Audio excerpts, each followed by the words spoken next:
umubuhos ang ulan sa Maynila. Isang walang awang pagbuhos na ginagawang ilog ang mga kalsada at salanin ng bintana ng mga gusali.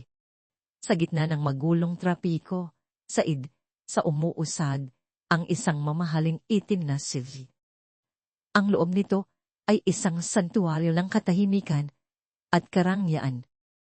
Malinis ang amoy ng litter at ang tanging maririnig ay ang mahinang tunog ng classical music at ang maandayo na paghampas ng ulan sa bubong. Sa Manibela si Ricardo, matado, isang matagumpay na abogado. Ang mukha ay kalmado, ngunit may bakas ng pagod sa mga mata. Pinagmasdan niya ang dagat ng mga pulang ilaw ng preno sa unahan. Sa tabi niya ang kanyang asawang si Michael, kapwa abogado ay nakatingin sa labas. Ang kanyang ganda ay tila isang eskultura ng yelo. Perpekto, matalim, at malamig. Huminto ang sasakyan sa isang intersection. Sa gitna ng agos ng mga nagmamadaling sasakyan, isang babae ang lumitaw mula sa kung saan. Payat basa at may kargang isang maliit na bata na natutulog sa kanyang balikat na binalot. Sa isang maruming tuwalya, dahan siyang lumapit sa bintana ng sus. Ang kanyang mga mata ay puno ng pagsusumamo. Hindi siya nagsalita. Ang kanyang presensya lamang ay sapat na. Walang aalinlangan pinindot ni Ricardo ang isang buton. Marahang bumaba ang bintana at ang ingay ng syudad. Ang busina, ang sigawan ng ulan ay pumasok sa loob ng sasakyan. Mula sa kanyang pitaka, kumuha si Ricardo ng isang kulay asul na Pilipinas at iniabot ito sa babae. Para po sa inyo at sa anak ninyo, sabi ni Ricardo. Ang kanyang boses ay malumana. Kinuha ng babae ang pera. Ang kanyang mga kamay ay nanginginig. Nagulat siya sa laki ng halaga. Yumuko siya ng paulit. Ulit ang mga luha ay humahalo sa ulan sa kanyang pisngi. Salamat po, sir. Salamat po. Pulong niya, bago. Mabilis na lumayo. Itinaas ni Ricardo ang bintana. Muling bumalik ang katahimikan. Ang boses ni Michael ay kasing talim ng bubog. Hindi siya nakatingin kay Ricardo, kundi sa papalayong anyo ng babae. Seryoso ka, Ricardo? 1,000 piso, para lang sunugin sa kung anong bisyon niya. Huminga ng malalim si Ricardo. Pilit na pinapakalma ang sarili. Michael, nakita mo ba siya? May karga siyang bata. Gutom sila at giginaw.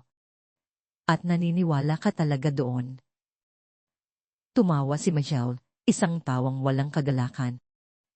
Ganyan sila. Gagamitin nila ang mga bata para makakuha ng awa.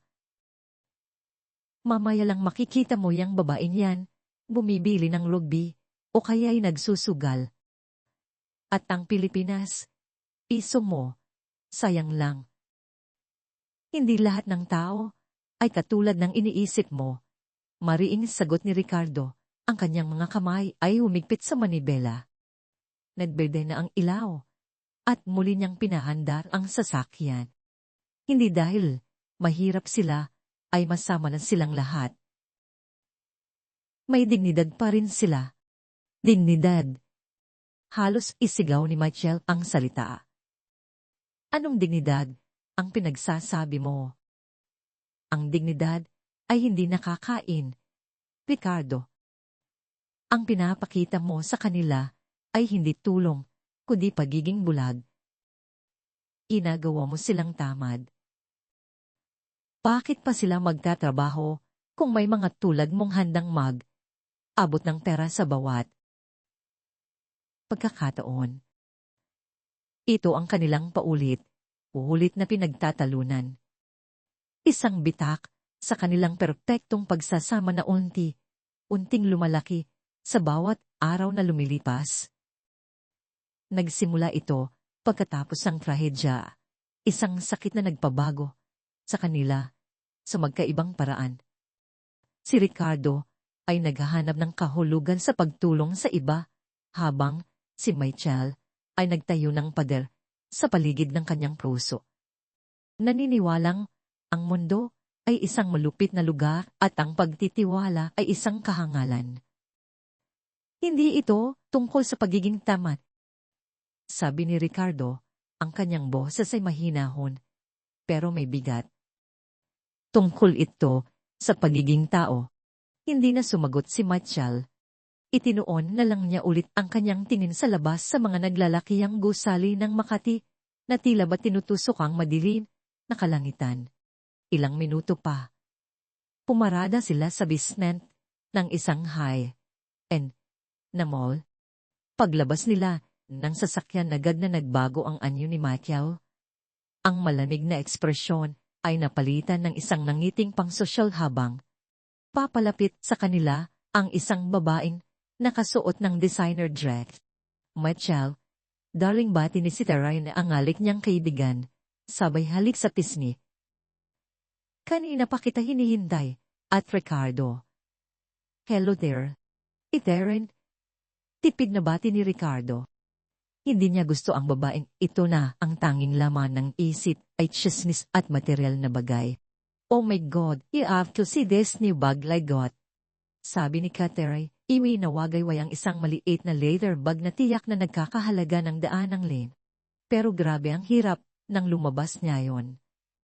Did you hear about the new models? Mga bata? Tuwang ginagamit. They will pretend to be lost or hungry tapos, kapag nalibang ka, nanakawan ka na pala. It's so scary. Nagkatinginan si Ricardo at Michael. Isang matalin na tingin ang ipinukol ni Michael sa kanya na parang sinasabing I told you so. Kailangan ko lang sagutin itong tawag. Paalam ni Ricardo, nais na makalayo sa usapan. Lumayo siya ng kaunti at sinagot ang kanyang telepono.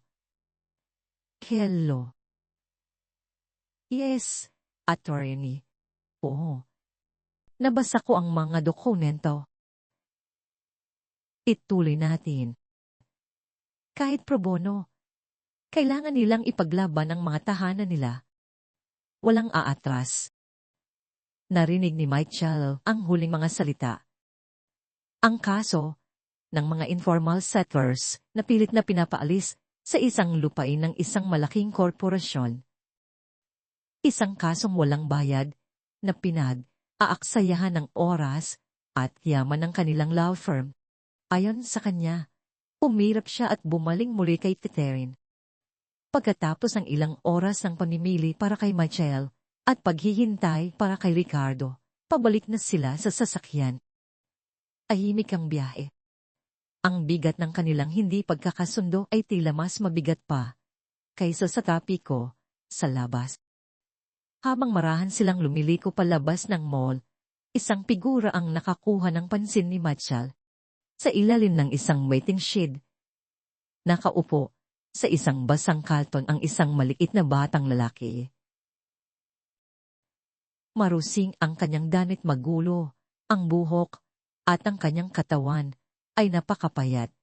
Mga 8 o sinataong gulang. Siguro. Biglang isang lalaking naglalakad ang.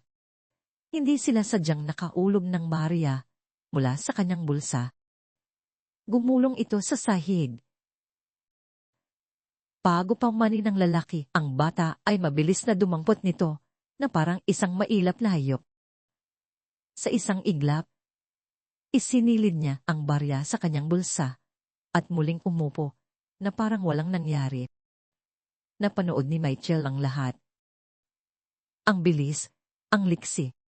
Para sa kanya hindi yun isang bata na nakahanap ng swerte. Iyon ay isang sanay na magnanakaw. Isang oportunista. Isang patunay sa lahat ng kanyang pinaniniwalaan. Ang isang malupit na ideya ay nabuo sa kanyang isipan. Isang ideya na hindi lang magpapatunay na tama siya, kundi magpapatahimik din kay Ricardo ng tuluyan. Umarap siya sa kanyang asawa, ang kanyang mga mata ay nagliliyab sa isang kakaibang determinasyon. Ang ngiti sa kanyang labi ay hindi ngiti ng pagmamahal, kundi ng isang hamon. Lagi mong sinasabi na may kabutihan sa kanila, hindi ba? Simula niya ang kanyang boses ay mahina, ngunit puno ng lason na kahit gaano sila kahirap meron pa ring katapatan. Tumingin si Ricardo sa kanya, nagtataka. Anong punto mo, Michael? Itinuro niya ang bata. Sa labas ng ngayon ay nakayuko at tila naghihintay ng susunod na mabibiktima. Kung ganoon, pagpapatuloy ni Michael, patunayan natin. Umarap si Michael kay Ricardo, ang kanyang mga mata ay kumikinang na parang 2 piraso ng obsidian sa dilim ng sasakyan. Ang hamon sa kanyang boses ay hindi maikakaila. Simple lang ang pusta, Ricardo. Sabi niya, ang bawat salita ay tila mainat na pinili para sa pinakamabigat na epekto. Patunayan mo sa akin na mali ako. Patunayan mo na ang mga taong yan. Itinuro niya ang batang si Leo. Sa labas ay may taglay na katapatan. Ang munot, ang noon ni Ricardo, ng bata. Michael, gagamitin mo ang isang bata para lang manalo sa argumento mo, hindi ba't masyado na yang malupit? Isang mapait na nangiti ang sumilay sa labi ni Michael. Malupit ang malupit, Ricardo, ay ang patuloy na pagbibigay mo sa kanila na parabang mga maalagang hayop sila na kailangang pakainin. Pinibigyan mo sila ng dahilan para manatili sa kanilang kalagayan. Ang ginagawa ko ay pagpapakita ng katotohanan. Huminga siya ng malalim at inilatag ang kanyang mga kondisyon na parang isang abogado sa korte. Ito ang gagawin mo. Kunin mo yang mamahalin mong pitaka. Alisin mo lahat na ned at credit cards mo siyempre, pero iwan ka ng malaking pera sa loob. Sabtili tonto, 0 pisong. Pangabagong 0 para maramdaman niya ang kapal. Nakinig si Ricardo, ang kanyang puso ay nagsimulang tumibok ng mas mabilis. Alam niyang mali ito. Ngunit may isang bahagi sa kanya, ang kanyang nasaktang ego, ang kanyang matinding pagnanais na patunayan ang kanyang pananaw na nais itong subukan. Pagkatapos patuloy ni Michael, lalakad ka malapit sa kanya at sa tamang pagkakataon, aksidente mong inuulog ang pitaka. Titingnan natin kung ano ang gagawin niya. Kung ibabalik niya yan sao o kahit ipagsigawan man lang na may nakaiwan, panalo ka. Tatahimik ako habang buhay tungkol sa bagay na to. Ako pa mismo ang aabot sa kanya ng tara. Tumingin siya ng diretso sa mata ni Ricardo. Pero kung pulutin niya yan at itago, kung itakbo niya ang pera mo, talo ka at ititigil mo na yang walang kwentang pagkakawang gawa mo sa kalye. Understood. Ang katahimikan sa loob ng sasakyan ay nakakabingi. Sa labas, patuloy ang pagbuhos ng ulan. Si Ricardo ay nakipaglaban sa kanyang sarili. Ang kanyang konsensya ay sumisigaw na huwag itong gawin, ngunit ang kanyang pagmamalaki ay bumubulong na kailangan niyang ipakita kay Michael na mali ito, na mayroon pa ring kabutihan sa mundo. Sige, sabi niya sa wakas. Ang kanyang boses ay halos pabulong. Pumapayag ako. Isang ngiting tagumpay ang gumuhit sa mukha ni Michael. Walang salitang namutawi, kinuha ni Ricardo ang kanyang leather wallet. Ang bigat nito sa kanyang kamay ay tila mas mabigat kaysa dati. Maingat niyang inalis ang kanyang mga credit card driver, license, at iyang mga resibo. Iniwan niya ang spiraso ng bagong Pilipinas, pero maayos na nakatupik. Isinara niya ang pitaka na may kasamang tunog na tila sa kanilang kasunduan. Good, sabi ni Michael, abang inihahanda ang kamera ng kanyang cellphone. Gawin mo na. Umabas si Ricardo mula sa sasakyan at pumasok sa ilalim ng ulan. Ang malamig na hangin ay tila gumising sa kanya sa kahibangan na kanyang ginagawa, ngunit huli na para umatras. Naglakad siya sa basang semento. Ang kanyang mamahaling sapatos ay tumatalsik sa tubig ulan. Nakita niya ang bata. Nakaupo pa rin sa karton. Nakayuko isang maliit na figura ng kawalan ng pag-asa. Sa loob ng kotse si Michael ay parang isang direktor sa isang pelikula. Nakatutok ang kanyang telepono. Ang lente ay perpektong naka-frame sa buong eksena. Ang kanyang daliri ay nakahanda sa record button. Habang papalapit si Ricardo, bumilis ang tibok ng kanyang puso. Sana ibalik mo, bata. Huwag mo akong bigdin. Nasal niya sa kanyang isip. Sa eksaktong pagdaan niya sa tabi ng bata. Pahagya siyang natisod at hinayaan niyang dumulas ang pitaka mula sa kanyang kamay. Pumagsak ito sa sahig na may mahinang kalabog. Hindi siya lumingon. Nagpatuloy siya sa paglalakad. Bawat hakbang ay parang 1 kilometro. Sa screen ng telepono ni Michael, malinaw ang lahat. Nakita ng bata ang pitaka. Lumingon ito sa kaliwat kanan na parabang tinitingnan kung may nakapansin. Mabilis na gumapang kamay nito at tinangpot ang itim na letter sa isang mabilis na kilos na nagpapakita ng kasanay. Binuksan niya ito. Nakita niya ang makapal na tara. Walang aalinlangan. Dinukot niya ang mga salapi. Mabilis na isinilid sa bulsa ng kanyang maruming shorts at isinara ang walang lamang pitaka. Pagkatapos ibinalik niya ang pitaka sa sahig. Tinabunan ng kaunti ng kanyang kalton at umupo ulit na parang walang nangyari. Teta, bulong ni Michael sa sarili. Isang malamig na ngiti ang namutawi sa kanyang mga labi. Itinigil niya ang pag-record. Ilang sandali pa, bumalik si Ricardo sa sasakyan. Basang-basa ang mukha ay nagpapakita ng pag-asa. Ano ang nangyari? Tanong niya. Hindi sumagot si Michael. Sa halip, inilahad niya ang kanyang telepono. Pinindot niya ang play. Napanood ni Ricardo ang buong pangyayari sa maliit na screen. Ang bawat kilos ng bata na naitala sa high definition ay parang isang suntok sa kanyang sikmura. Ang mabilis na pagdampot. Ang pagsilip sa paligid. Ang walang alinlang ang pagdukot sa pera at pagtatago nito. Kita ang lahat. Nang matapos ang video, bumagsak ang mga balikat ni Ricardo. Ang pag-asa sa kanyang mukha ay napalitan ng matinding pagkadismaya. Isang biga ang dumagan sa kanyang dibdib.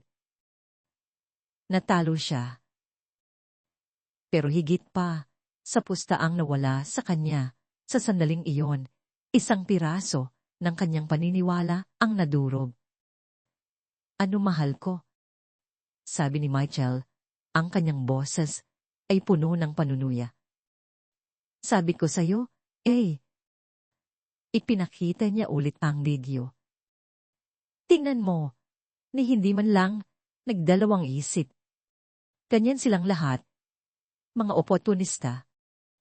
Hihintayin lang nila ang tamang pagkakataon para man lamang, kahit bata, pasanay na sa kalye. Hindi makapagsalita si Ricardo. Tumingin siya sa labas, sa bata na ngayon ay nakaupo pa rin doon, tila isang inosenteng anghel sa gitna ng ulan. Ngunit alam na niya ngayon ang katotohanan. Pinuksan ni Michael ang pinto ng sasakyan. Pababa ako. Pabawiin ko ang pera. Hindi niya deserve kahit isang sentimo niyan. Ngunit bago pa siya makalabas, hinawakan ni Ricardo ang kanyang braso. Ang pagkakahawak niya ay mahigpit, ngunit ang kanyang boses ay puno ng pagod. "Wag na," sabi niya. "Hayaan mo na." Nagulat si Michael. Pero samplit yon Ricardo. Tumingin si Ricardo sa kanya, ang kanyang mga mata ay bilangko. "Hayaan mo na sa kanya ko ni Jayperdo." Isinara ni Michael ang pinto. Hindi na siya nakipagtalo. Alam niyang mas malalim ang kahulugan ng pagkatalo para kay Ricardo. Pinaandar ni Ricardo ang makina at tahimik silang umalis. Sa side mirror, nakita niya ang papaliit na imahen ng bata sa ilalim ng waiting shed. Isang bata na sumira sa kanyang paniniwala. Iniwan nila sa basang. Sa nentong iyon hindi lang ang pera, kundi ang isang piraso ng pusong minsay na niwala pa. Mula sa pananaw ni Leo, ang pagbagsak ng pitaka ay isang malakas na kalabog sa gitna ng ritmikong patak ng ulan. Hindi niya nakita ang lalaking nakahulog nito. Ang kanyang paningin ay isang mundo ng mga anino at malabong hugis. Ang tanging alam niya ay may isang bagay na nahulog malapit sa kanya. Maingat siyang gumapang at kinapa ang basang semento. Ang kanyang mga daliri, sanay sa paghahanap sa dilim, ay agad na naramdaman ang malambot na liler. Isang pitaka, mabigat. Pinuksan niya ito at kinapa ang loob. Papel. Makapal na papel. Alam niya ang pakiramdam ng pera at ito ay marami.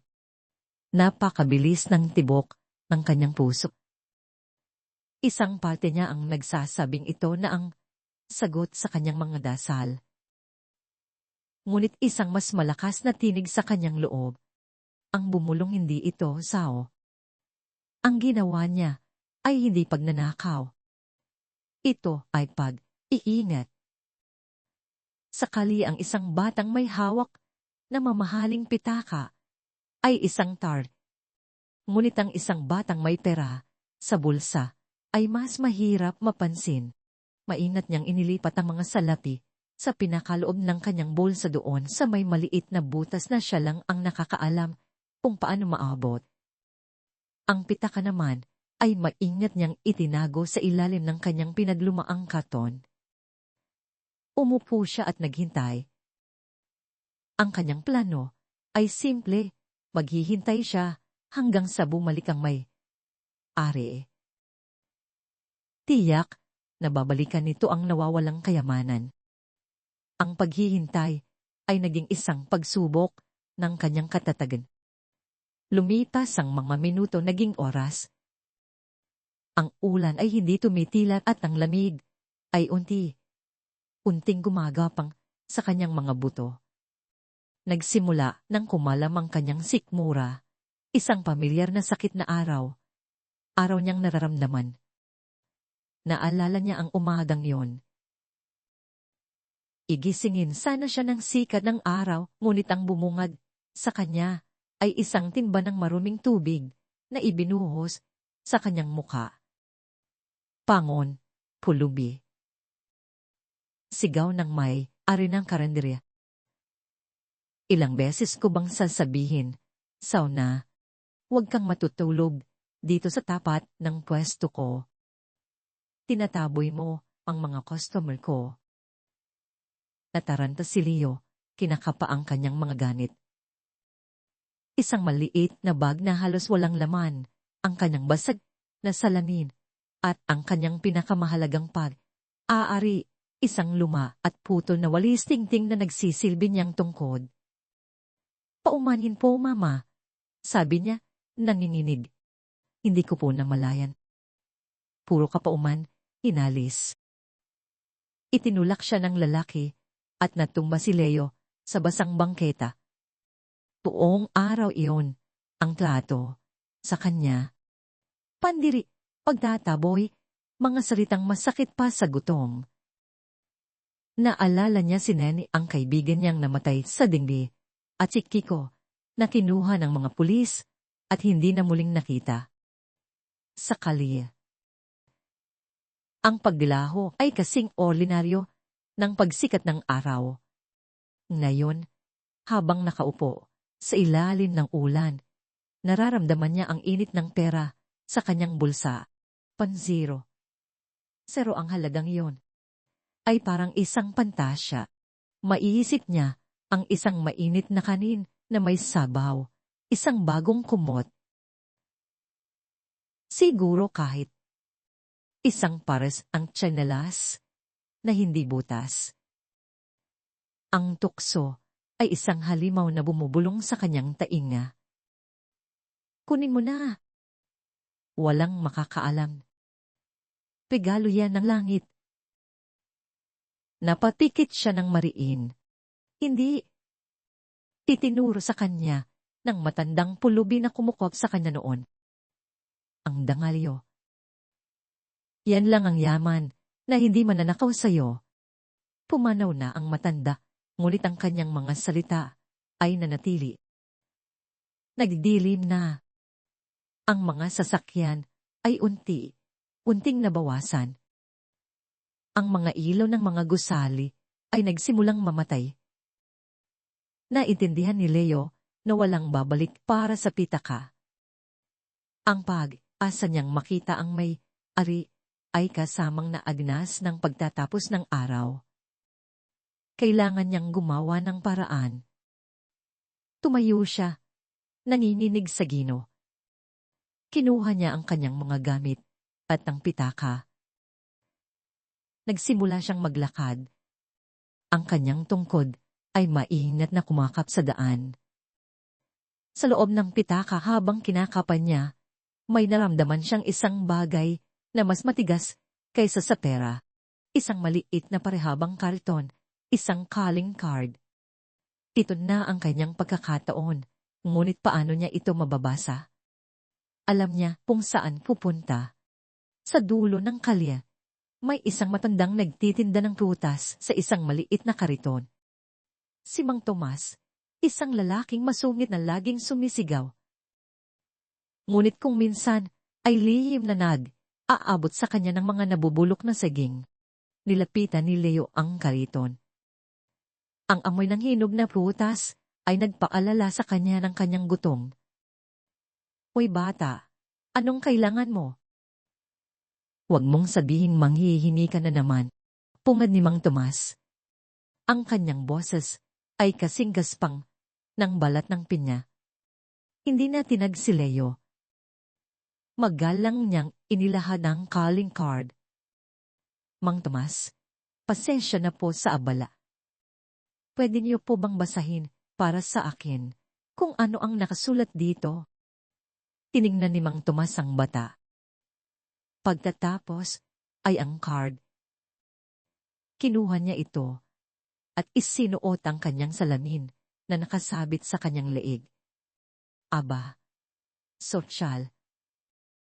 Sabi ng matanda. Machagoan, Associates Law Firm. Pinasa niya ang address.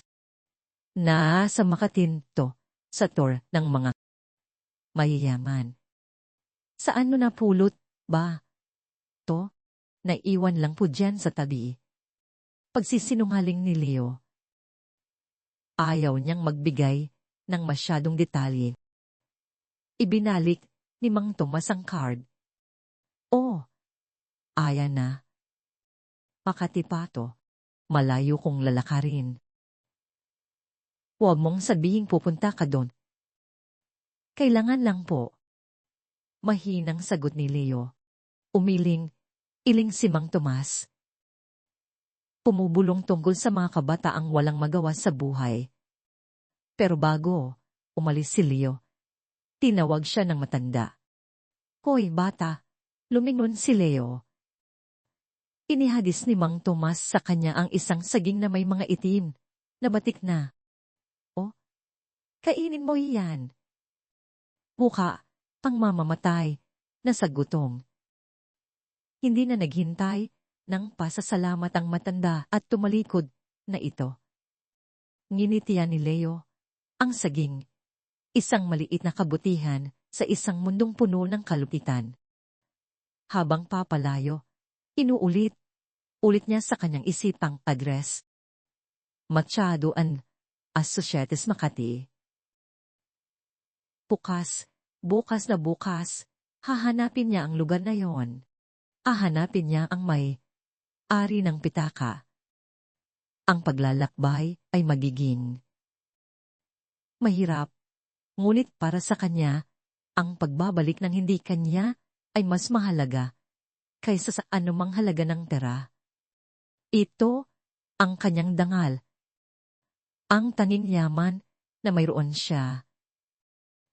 Kinabukasan ng araw ay sumikat na may bagsik na parabang nais nitong tuyuin ang lahat ng bakas ng ulan ng nakaraang araw. Para kay Leo, ang init ay isa lamang dagdag na kalbaryo. Ang kanyang sikmura ay isang guwang na humihingi ng lahan. Ngunit ang kanyang determinasyon ay mas matindi. Hawak ang kanyang putol na walis tingting at ang ala ng address, sinimulan niya ang kanyang paglalakbay patungo sa Makati. Ang paglalakbay ay isang pagsuong sa isang kakaibang giya.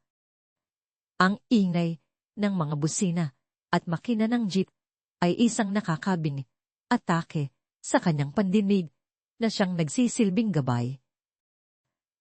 Ang siksikan ng mga tao sa bangketa ay isang dagat ng mga balakid. Nabubunggo siya, na itutulak, at kung minsan ay minumura ng mga taong abala sa sarili nilang mundo. Tabi, bulag, sigaw ng isang lalaki, matapos niyang masagi. Hindi niya ito pinansin. At patuloy siya bawat hakbang ay isang panalangin. Humihinto siya para magtanong ng direksyon.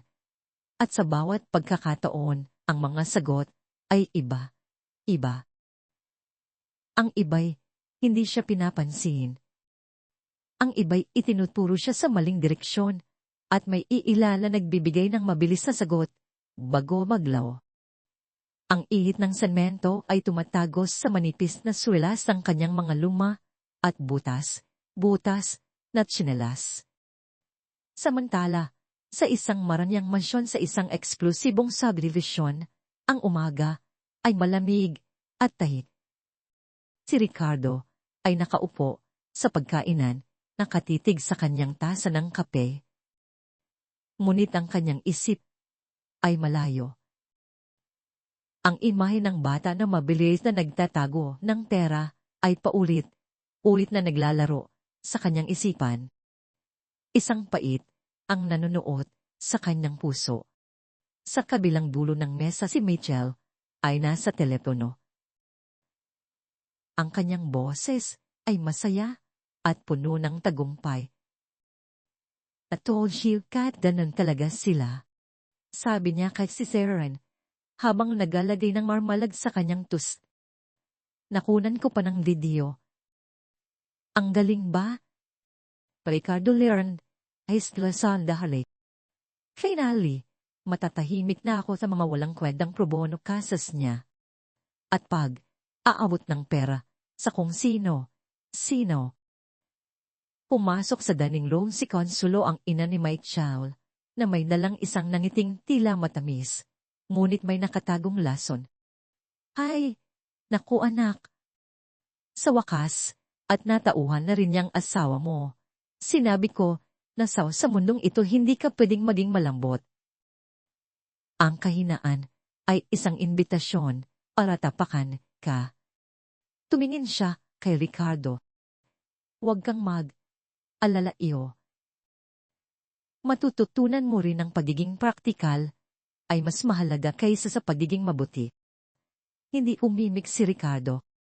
Tumayo na lamang siya. "May meeting ako. Mauna na ako." Alis ni Ricardo, nagkatinginan ng mag-ina. Si Mami ay Onsigo. Sabi ni Machal, puno ng pagmamalaki.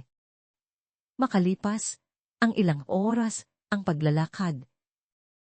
Pagod, gutom, at halos mawalan na ng pag-asa. Narating din ni Leo ang puso ng Makati. Isang gubat ng bakal at salamin. Ang mga nagtataasang gusali ay tila mga higanteng nagbabantay sa langit. Pagkatapos ang isa pang pagtatanong, itinuro sa kanya ang isang tor na kumikinang sa sikat ng araw. Sa harapan nito may nakaukit na mga gintong letra, Machado and Associates. Ito na yon. Uminga siya ng malalim, pinunasan ng pawis sa kanyang noo at buong tapang na humakbang patungo sa umiikot na salaming pinto. Pagpasok niya sa labi, para siyang pumasok sa ibang mundo. Ang sahig ay gawa sa marmol. Sobrang kinis na halos makita mo ang iyong refleksyon. Ang hangin ay malamig at mabango. Ang katahimikan ay binabasag lamang ng mahinang pagklik ng mga takong sa sahig. Ang kanyang marungis na nanyo. Ang punit na damit ang maruming paa. Ang putol na walis, tingting, ay isang malaking pagkakamali sa perpektong larawan ng lugar. Agad siyang napansin ng security guard na nakatayo, malapit sa reception desk. Isang malaking lalaki na nanyangalang may tiyo na ang uniforme ay plansar. Uy bata, sigaw ni Matthew, ang kanyang boses ay umalingaw sa lobby.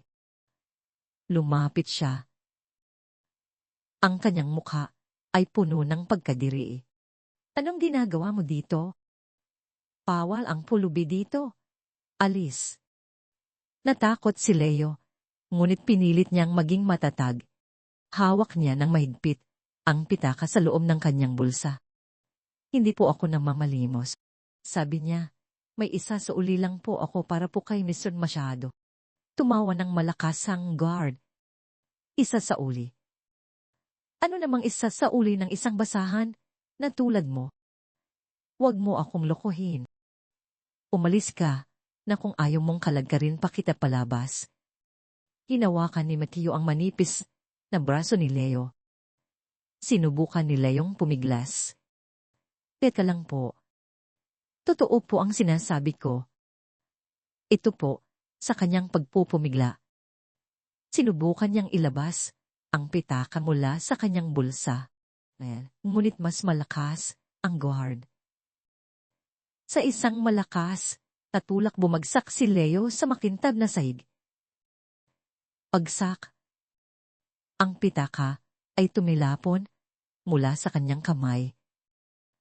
Ang pera na mainat niyang itinago sa kanyang bulsa ay kumalat din sa sahig. Isang sabog ng mga asul na Pilipinas sa puting marmol. Sa eksaktong sandaling iyon, bumukas ang pinto ng elevator. Lumabas sina Ricardo at Michael galing sa isang meeting sa itaas na palapag. Nakita agad ni Michael ang eksena. Ang batang marumis na nakahandusay. Sa sahig ang nagkalat na pera, ang pitaka ng kanyang asawa. Ang lahat ng kanyang hinala at pagkaamuhi ay kumulo sa loob niya. Ang mukha niya ay naging isang maskara ng galit. Magnanakaw. Sigaw niya, ang kanyang boses ay matalin na parang patalin. Lumakad siya. Papalapit, ang bawat hakbang ay puno ng bagsik. Ang kapal ng mukha mong sumunod. Pa dito. Idiniin ng guard ang kanyang tuhod sa likod ni Leo. Sabi ko na nga ba, Maang Michael, magnanoong batang to. Nakatayo lang si Ricardo, hindi makagalaw. Ang kanyang mga mata ay nakapako sa tanawin. Sa harapan niya ang kanyang pitaka, ang pera at ang bata na nakadapa sa sahig, umiyak habang dinadaganan ng guard. Ang lahat ng nangyayari ay isang bangungot. Isang malupit na pagpapatunay sa pagtatalo na ayaw niyang tanggapin. magnanakaw. Ang salita ay parang latigo ng humampas sa hangin. Tumagos sa taiyan ng lahat, sa marang labik. Ang boses ni Mathieu ay puno ng galit at pagkadiri. Isang mall na binitiwan ng walang paglilitis para sa kanya ang eksena sa sahig, ang bata, ang pera, ang pitaka, ay isang bukas na aklat ng kasalanan, ngunit para kay Ricardo, ito ay isang palaisipan. Bakit? Bakit ang isang magnanakaw ay pupunta mismo sa lungga ng kanyang ninakawan? Ang luhika ay hindi magtugma sa galit na nararamdaman niya. Itawan mo siya. Ang utos ni Ricardo ay mahinahon, ngunit may bigat na hindi matitinag.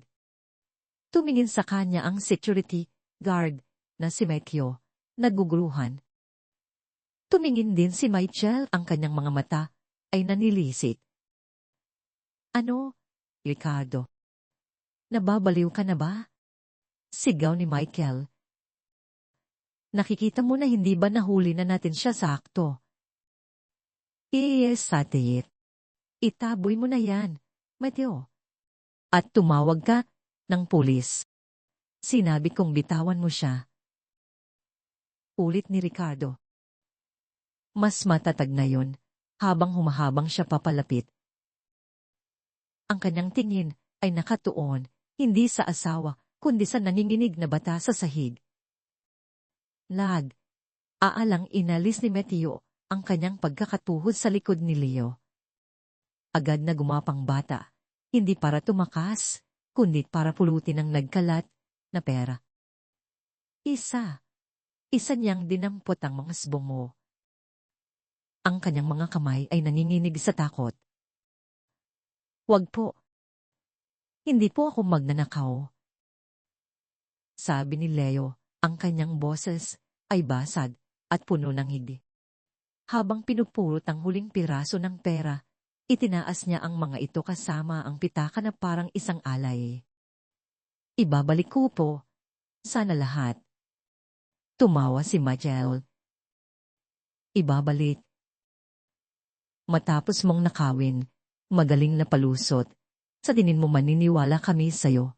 Michael, tumahimik ka muna. Marihingin, sabi ni Ricardo. Yumuko siya, hindi para kunin ng pera, kundi para maging kapantay ng bata. Tinitigan niya si Leo ng diretsyo sa mga mata. Sabihin mo sa akin ang totoo. Bakit ka nandito? Huminga ng malalim si Leo. Sinusubukang kontrolin ang kanyang pag-iyak. Kahapon po, may nakahulog ng pitaka. Naghintay po ako. Akala ko babalik siya, pero hindi po siya bumalik. Gabi na po kaya, tinago ko. Ayoko pong manakaw sa akin. Ang bawat salita ng bata ay simple at diretsyo. Walang bahay ng pagkukunwari. May nakita po akong card sa loob. Patuloy ni Leo. Hindi po ako marunong magbasa kaya nagpatulong po ako sa matandang nagtitinda. Sinabi niya sa akin ng address dito, kaya po pumunta ako. Gusto ko lang po talagang isauli. Kinuha ni Ricardo ang pera at ang pitaka mula sa kamay ng bata. Pinuksan niya ang pitaka at nakita sa loob ang calling card niya. Pagkatapos, binilang niya ang pera sa harap ni Michael. 1, 2, 3, hanggang sbong mo. Walang labis, walang kulang. Eksakto sa halagang iniwan niya, isang nakabibing katahimikan ang bumalot sa labi. Si Matthew, ang guard ay napalunok. Si Michael ay natigilan ng kanyang bibig ay bahagyang nakabuka, ngunit walang salitang lumalabas. Ang kanyang kumpiyansa, ang kanyang pagiging tama, ay biglang gumuho na parang isang kastilyong buhangin na tinangay ng alon. Ang video sa kanyang telepono ay isang kasinungalingan, umasahol pa isang maling interpretasyon ng isang katotohanang hindi niya gustong makita. Ang kahihiya ay isang mainit na likido na gumapang sa kanyang mga ugat, na nagpula sa kanyang mga pisngi. Siya ang nagplano ng lahat. Siya ang humatol, at siya ang nagkamali. Sa gitna ng kaguluhan, sa pagitan ng pagtulak ni Matthew at pagbagsak ni Leo ang luma at basag na salamin ng bata, ay tumilapon din at nabasag sa sahig.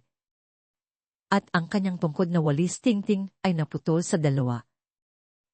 Ngayon, habang sinusubukan ni Leong tumayo, wala siyang salamin na proteksyon sa manining na ilaw ng labi. Ang artiyal na liwanag ay parang mga karayom na tumutusok sa kanyang sensitibong mga mata. Napahawak siya sa kanyang mukha at napadaing sa sakit. Aray ang mata ko. Sa unang pagkakataon, napilitan si Michael na tingnan ng mabuti ang mukha ng bata.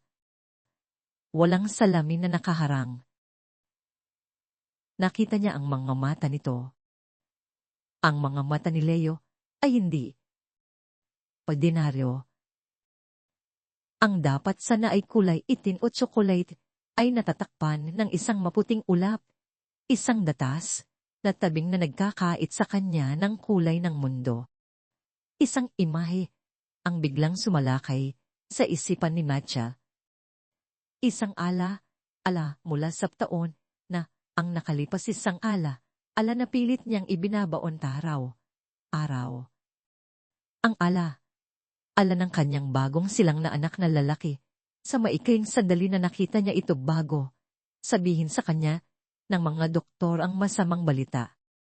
May kakaiba raw sa mga mata ng sanggol. Hindi maaari. Pulong ng isang tinig sa kanyang isipan. Ang pagkakahawig ay panandalian isang multo, ngunit sapat na yon para yugi-yugi ng pundasyon ang kanyang pagkatao.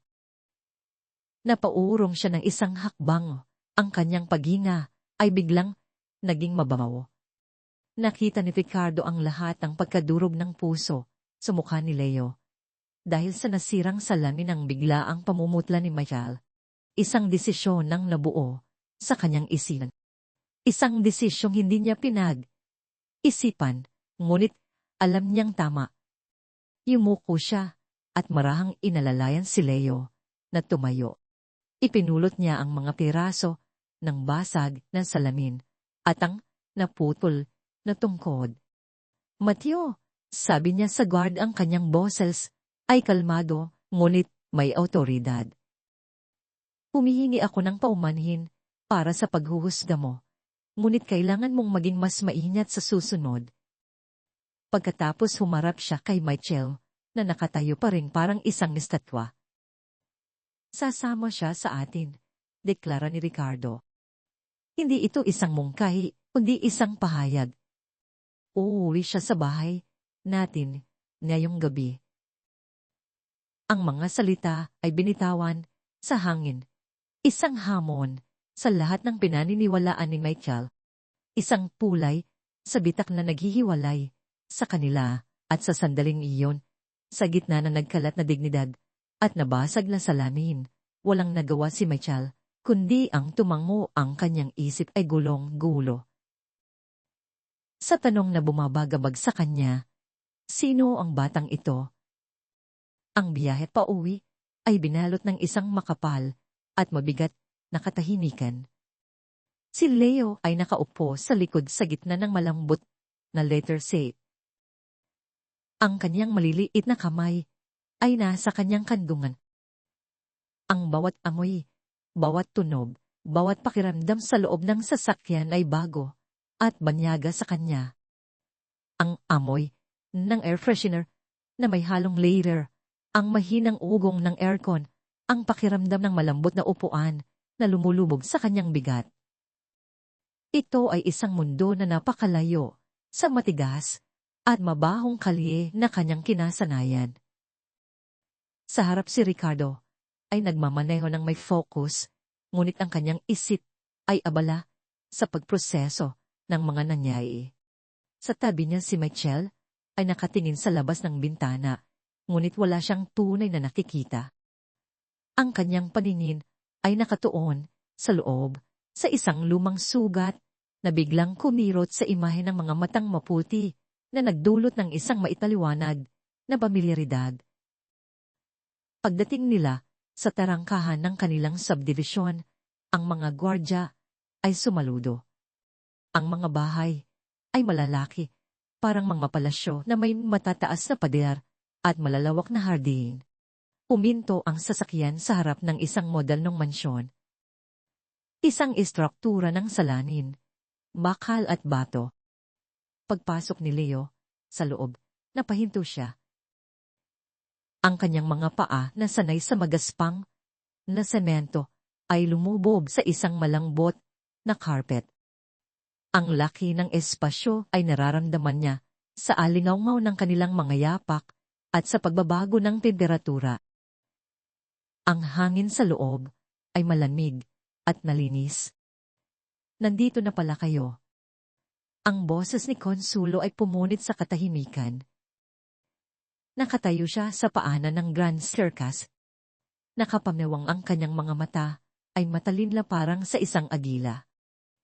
Tiningnan niya si Leo mula ulo hanggang paa. Ang kanyang mukha ay nagpakita ng lantad na pagkadiri. Anong ginagawa ng batang yan dito? Tanong niya.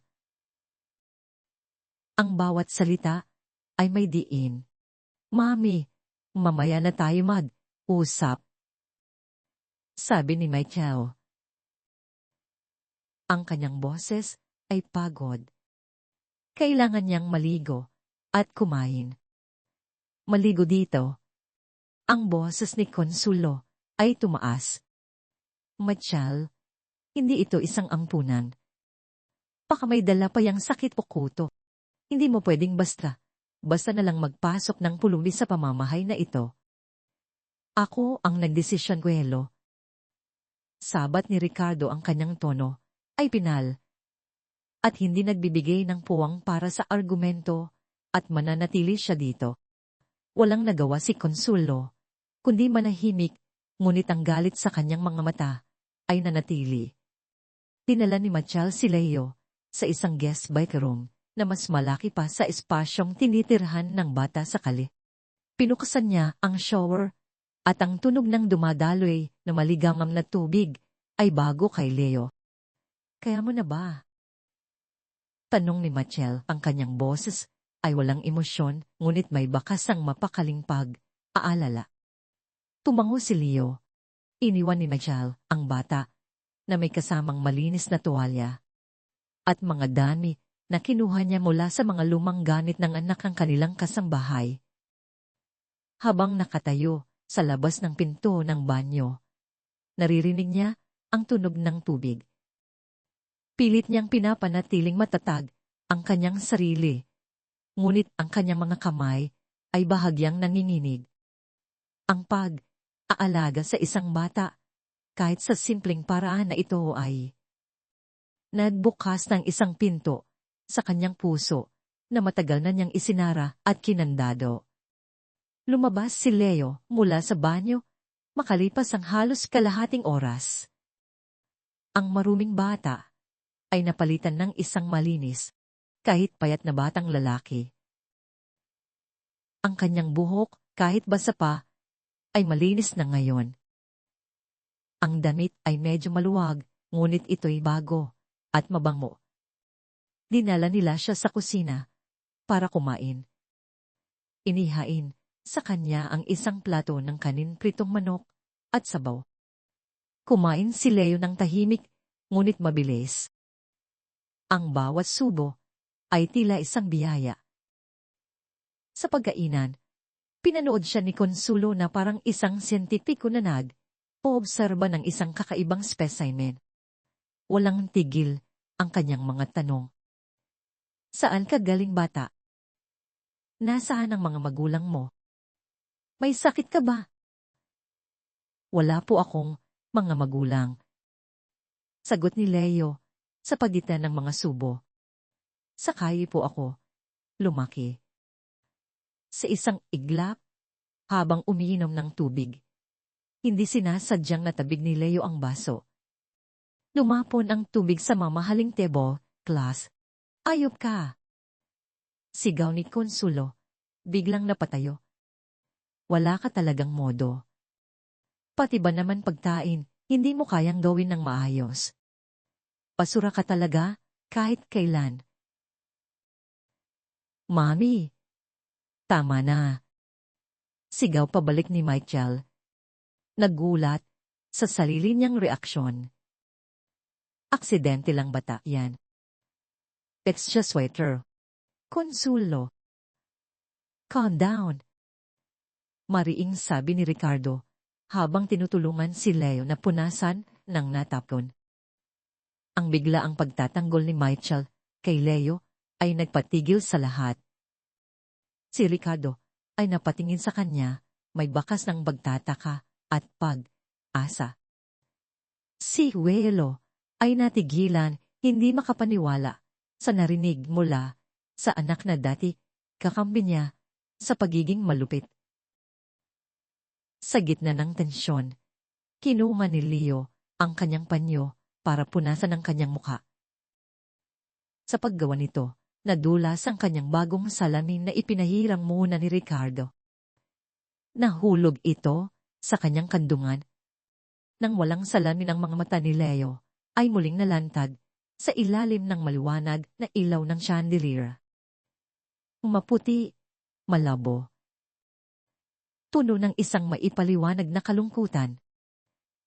Tumingin si Consuelo sa mga matang iyon at sa sandaling iyon, ang mundo niya ay huminto.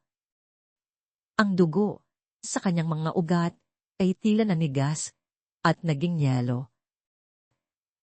Hindi mari.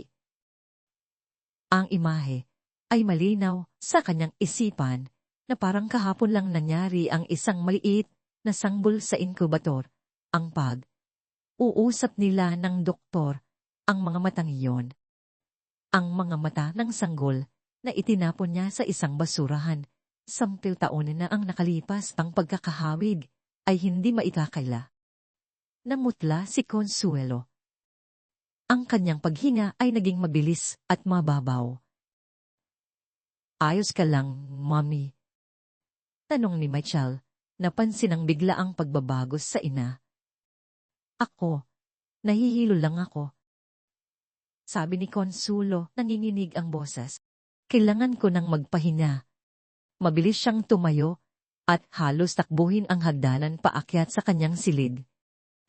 Pagpasok niya, isinara niya ang pinto at isinandal ang kanyang likod. Dito ang kanyang puso ay kumakabog na parang tangbol. Sa dilim ng kanyang kwarto, ang takot ay isang malamig na kamay na sumasakal sa kanya. Pumulong siya sa hangin. Ang kanyang boses ay puno ng takot at hindi paninimala. Hindi posible na siya yon. Ang gabing iyon ay hindi nagdala ng pahinga para kay Michael. Nakahiga siya sa tabi ni Ricardo, ngunit ang kanyang isip ay isang magulong dagat. Ang ima ng mga mata ni Leo, ang mga mapuputing mata na yon, ay paulit-ulit na bumabalik humahalo sa mga pirasong ala ng isang nakaraang puno ng sakit. Ang pakiramdam ng isang maliit na katawan sa kanyang mga braso. Ang amoy ng sanggol, ang biglaang pagkawala.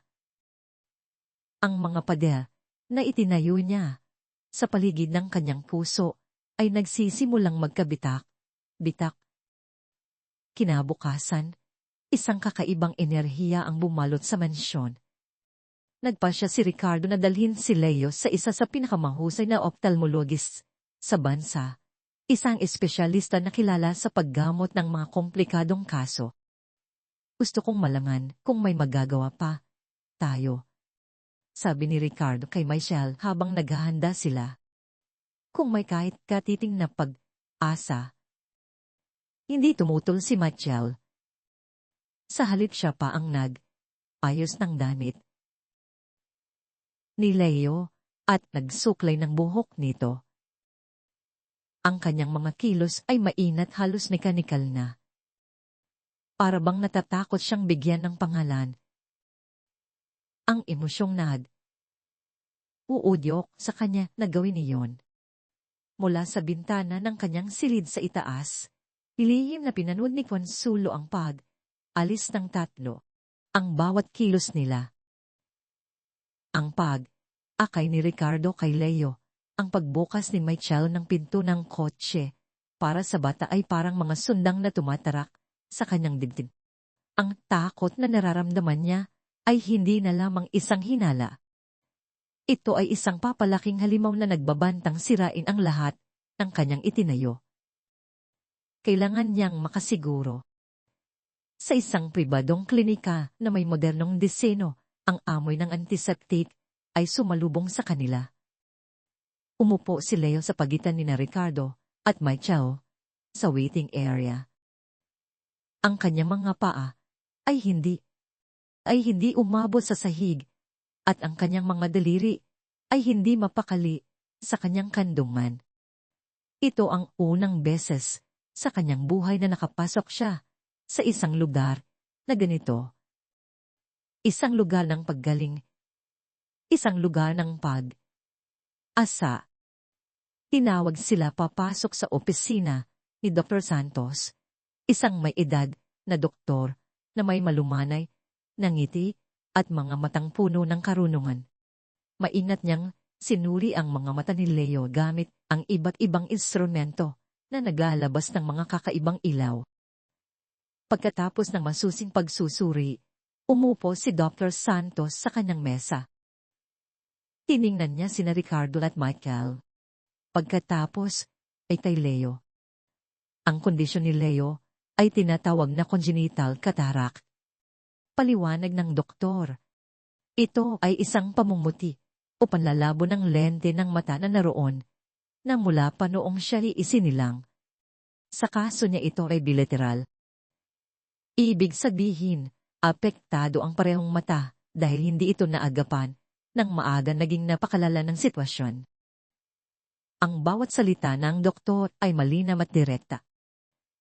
Si Ricardo ay napahawak sa balikat ni Leo na parabang nais niyang saluhin ang bigat ng balita.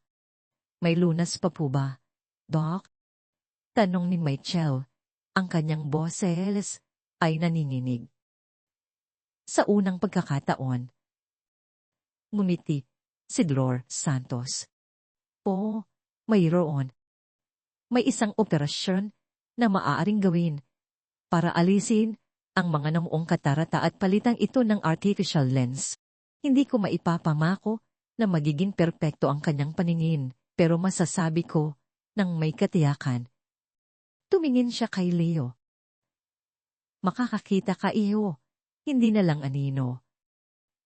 Makikita mo ang mga kulay, ang mga mukha, ang mundo.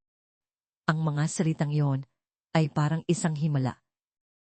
Para kay Leo, ang pangako ng paningin ay isang konsepto na halos hindi niya maunan. Ang mundo niya ay laging binubuo ng dilim mga anino at mga tunog. Ang ideya ng pagkakita ay isang pantasya na kasing layo ng mga bituin. At ngayon, sinasabi sa kanya na maaari itong maging totoo. Hindi niya natigilan ang mga luha. Tumulo ang mga ito mula sa kanyang mga mapuputing mata. Hindi dahil sa lungkot, kundi dahil sa isang emosyon na napakatindi. Isang pasasalamat na walang salitang makapaglalarawan. Talaga po. Pulong niya, ang kanyang boses ay garalgal. Makikita ko po ang langit. O anak. Sabi ni Ricardo, ang kanyang sariling mga mata ay namumuna rin ng luha. Ngunit ang asa ay may kakibat na halaga. Inilatag ng doktor ang gastos ng operasyon, mga pagsusuri, at post-operated care. Ang kabuuang halaga ay astronomical, sapat na para bumili ng isang bagong kotse. Ang ngiti sa mukha ni Leo ay unting naglaho. Ang asa ay napalitan ng pamilyar na bigat ng katotohanan. Napayo ko siya. Hindi ko po kayang bayaran yan. Sabi niya, ang kanyang boses ay puno ng kahiyan. Bago pa man makapagsalita si Ricardo, inunahan na siya ni Michelle. Hinawakan niya ang kamay ni Leo. Huwag mong isipin yan. Sabi niya, ang kanyang boses ay matatag at puno ng isang bagong determinasyon. Kami na ang bahala sa lahat. Nagulat si Ricardo sa sinabi ng asawa, ngunit isang malaking ngiti ang sumilay sa kanyang labi. Sa sandaling iyon, nakita niya muli ang babaeng minahal niya. Ang babaeng may pusong puno ng pagmamahal, hindi takot. Habang pauwi sila, ang kapaligiran sa loob ng kotse ay magaan at puno ng pag-asa. Ngunit sa mansyon, isang bagyo ang namumuo. Sa aakalang walang tao sa bahay na pumasok si Consulo sa silid kung saan natulog si Leo. Sa ibabaw ng unan, may ilang hibla ng buhok na naiwan. Mainit niya itong kinuha, gamit ang isang tiyan at inilagay sa isang maliit na plastic bag. Pagkatapos, mula sa kanyang sariling silid, tinuha niya ang isang lumang suklay ni Michelle na may ilang hibla pa ng buhok nito. Hawak ang dalawang ebidensya. Tumawag siya sa isang pribadong laboratorio. Isang lugar na may mga koneksyon siya mula sa kanyang mga nakaraang magandang transaksyon. Kailangan ko ng isang DNA test. Sabi niya sa telepono, ang kanyang boses ay malamig at kejit. Paternity o sa kasong ito, maternity, isang ina at isang posibleng anak. Kailangan ko ang resulta sa lalong madaling panahon. Magbabayad ako ng double para sa madaliang serbisyo. Ang desisyon ni na Ricardo at Michelle na gastusan ng operasyon ni Leo ay ang huling patak. Para kay Consulo, hindi na ito isang simpleng pagtulong. Ito ay isang pag-aangpon, isang permanenteng pagpasok sa kanilang pamilya, isang permanenteng banta sa kanyang lihim. Alam niyang kung mananatili si Leo, kung magiging malapit ito sa kanila, ang katotohanan ay tiyak na lalabas at hindi niya hahayaang mangyari iyon. Ang kanyang kinabukasan, ang kanyang reputasyon, ang kanyang buhay na itinayo sa kasinungalingan ay nakataya habang naghihintay siya sa resulta ng test. Isang masamang plano ang unting nabubuo sa kanyang isipan. Isang planong kasing dilim ng kasalanang ginawa niya 10 taon na ang nakalipas. Makalipas ang 2 araw, isang sobre na walang marka ang dumating para kay Consulo. Kinuha niya ito gamit ang nanininig na mga kamay at ikinulong ang sarili sa kanyang silid. Sa loob, isang papel ang naglalaman ng katotohanang kinatatakutan niya na ngayon ay nakasulat sa itim at puti sa lengguwahe ng siyensya na walang puwang para sa pagdududa. Result generation, 0% probability of metric. Ang mga salita ay tila tumalon mula sa papel at sumampal sa kanya. Pumagsak siya sa isang silya. Ang kanyang paghina ay mababaw at putol. Ang hangin sa silid ay tila naubos. Si Leo, ang batang kali. Ang bulag ay ang kanyang apo. Ang apo na itinapon niya na parang basura. Ang takot ay mabilis na napalitan ng isang malamig at nakakalkulang galit. Ang pagbabalik ng bata ay hindi isang himala. Ito ay isang sumpa. Isang sumpa na nagbabalik upang singilin siya sa kanyang mga kasalanan. Nakita niya ang kanyang kinabukasan na gumuho, ang pagkawala ng tiwala, ang kanyang anak, ang pagkasira ng kanyang marangyang buhay, ang posibleng pagkakakulong. Hindi bulong niya sa sarili, ang kanyang boses ay isang mapanganib nais. Hindi ko hahayaang sirain ang batang yan ng lahat. Isang desisyon na kasing itim ng kanyang kaluluwa ang nabuo sa kanyang isipan. Tatapusin niya ang sinimulan niya sa taon na ang nakalipas. Sa pagkakataong ito, sisiguraduhin niyang wala ng pagbabalik. Bumaba siya mula sa kanyang silid. Ang kanyang mukha ay isang perpektong maskara ng katahimikan at kabaitan. Nadatnan niya sina Ricardo at Michael sa sala, masayang kausap si Leo tungkol sa paparating na operasyon. Magandang gabi sa inyo. Pati ni Consuelo, ang kanyang boses ay tila purot pukyutan.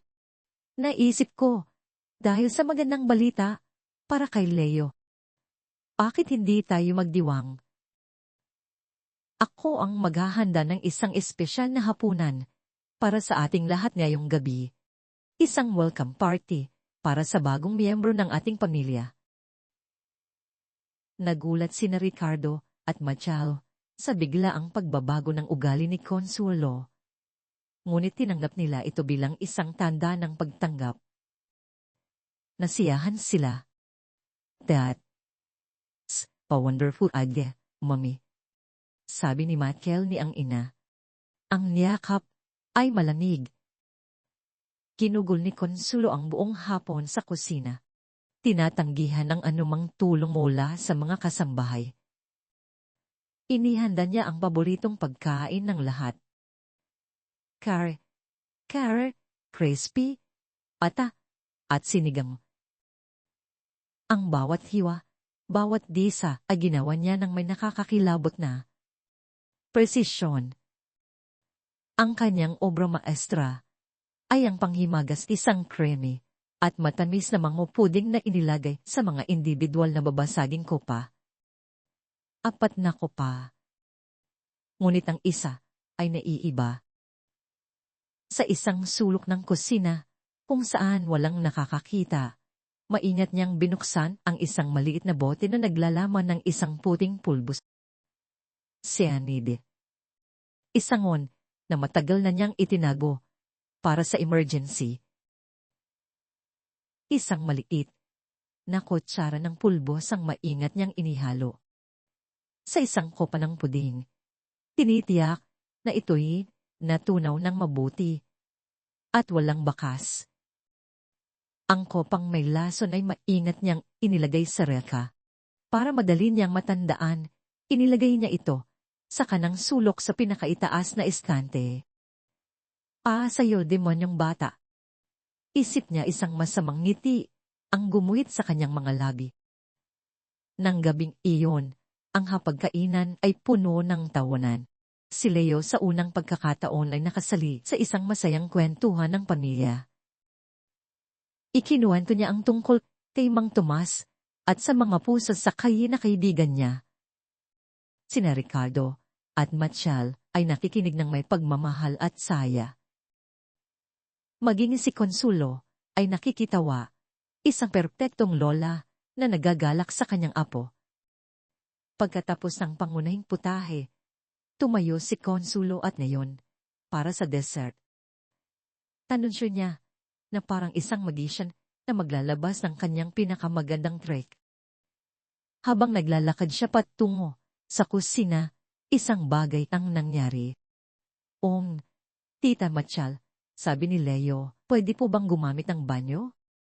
Siyempre anak, alam mo na kung saan ba? Tumango si Leo at maingat na tumayo gamit ang kanyang memorya sa layot ng bahay. Naglakad siya patungo sa banyo. Sa loob ng banyo, habang naghuhugas ng kamay, naramdaman niyang natuyo ang kanyang lalamunan. Naalala niya ang malamig na tubig sa dispenser sa kusina. Paglabas niya ng banyo, sa halip na bumalik sa dining room, dumiretso siya sa kusina. Ang kusina ay tahimik at madilim. Tanging ilaw mula sa dining area ang nagbibigay ng kaunting liwanag. Inapa niya ang tinto ng ref at binuksan ito. Isang malamig na hangin ang humampas sa kanyang mukha. Kumuha siya ng isang baso at napuno ito ng tubig.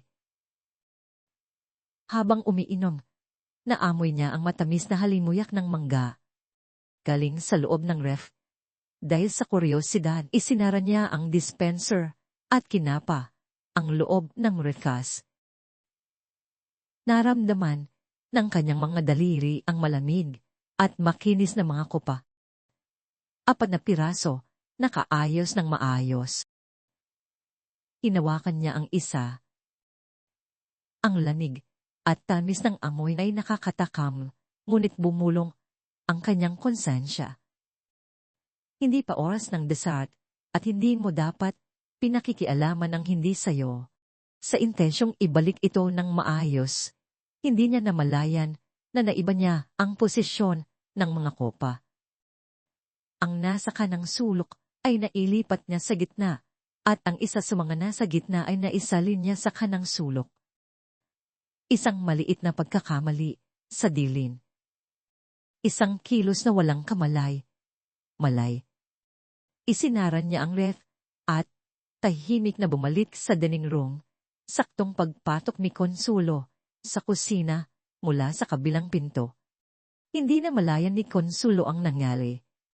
Puno ng kumpiyansa binuksan niya ang ref.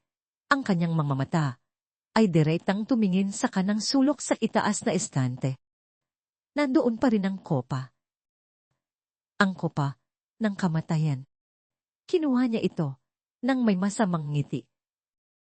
Kumuha pa siya ng 3 iba pa. Bumalik siya sa hapagkainan. Dala ang isang tray na may 4 na kupa ng puding. Keto na. Masaya ang sabi niya. Maingat niyang inilapag ang bawat kupa sa harap ni na Ricardo at Michelle. Pagkatapos lumapit siya kay Leo. Ang kupa na kinuha niya mula sa kanang sulok. Ang kopang pinaniniwalaan niyang may lason ay dahan niyang inilapag sa harap ng bata. Ito, sabi niya ang kanyang boses ay puno na isang nakatagong masamang tanis. Isang espesyal na gawa para sa sayo. Salamat po, Lola. Sabi ni Leo. Ang kanyang mukha ay nagliliwanag sa tuwa.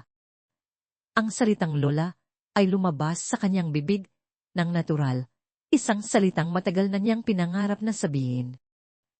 Para sa kanya, ang puding ay hindi lang panghimagas. Ito ay isang simbolo ng pagtanggap, isang patikim ng buhay, pamilya, na ngayon lang niya naranasan. Kinuha ni Consuelo ang sarili niyang kopa ang kopang. Inakala niyang ligtas ang kopang ipinalit ni Leo nang hindi sinasadya at pumupo. Isang demonyong ninyong ngiti ang nakatago sa likod ng kanyang maskara ng pagiging isang mapagmahal na lola. Pinanood niya si Leo na kumuha ng kutsara. Diyan ka nagtatapos sumpa ka. Isip niya nagsimulang kumain ang lahat. Wow, Mommy, ang sarap nito. Puri ni Michael. I-broaden yourself. Masarap po talaga. Sa ngayon ni Leo ang kanyang mga mata ay halos nakapikit sa sarap.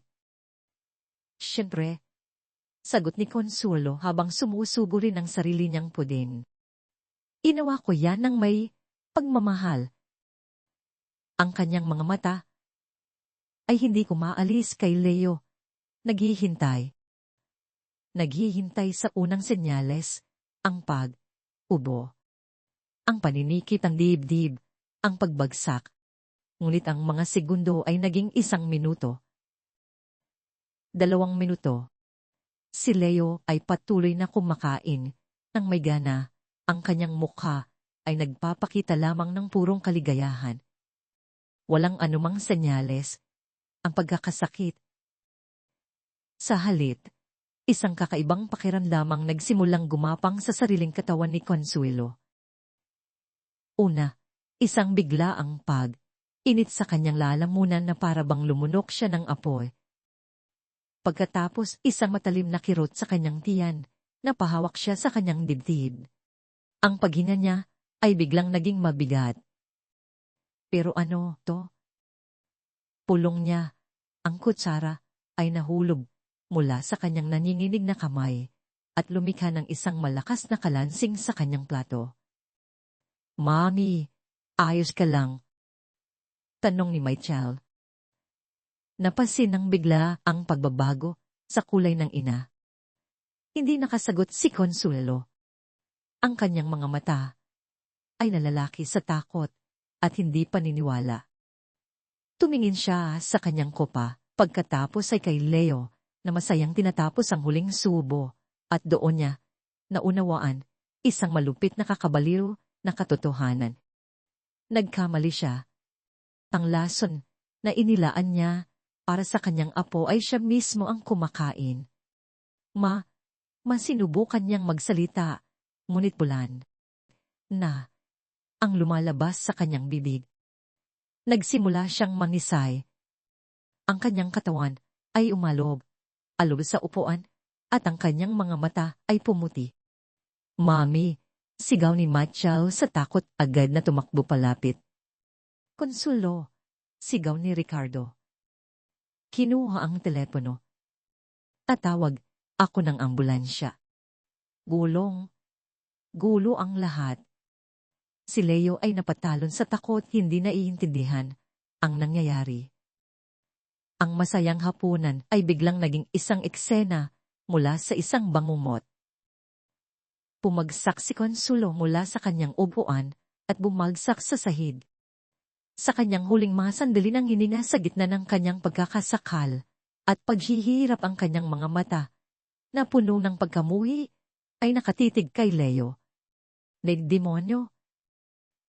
Iyon ang kanyang huling salita. Isang sumpa na namatay kasama ng kanyang huling paghinga. Pagkatapos, katahimikan. Isang katahimigang mas nakakabingi kaysa sa anumang sigaw. Ang mga sumunod na araw ay isang malabong panaginip ng mga pulis, investigador, at mga tanong na walang sagot. Ang resulta ng autopsy ay mabilis na lumabas: acute cyanide poisoning.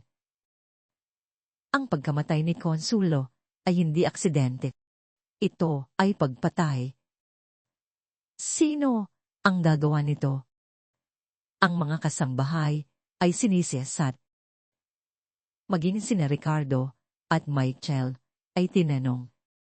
Ngunit walang makitang motibo, walang ebidensya. Ang kaso ay isang misteryo. Si Michael ay wasak. Sa kabila ng lahat, inaparin niya si Consuelo. Ang ideya na may pumatay sa kanya sa kanilang sariling pamamahay ay isang nakakakilabot na katotohanan. Isang hapon, habang nag-aayos ng mga gamit ang kanyang ina para sa burol, napilitan si Michael na buksan ang isang drawer na laging naka-lock.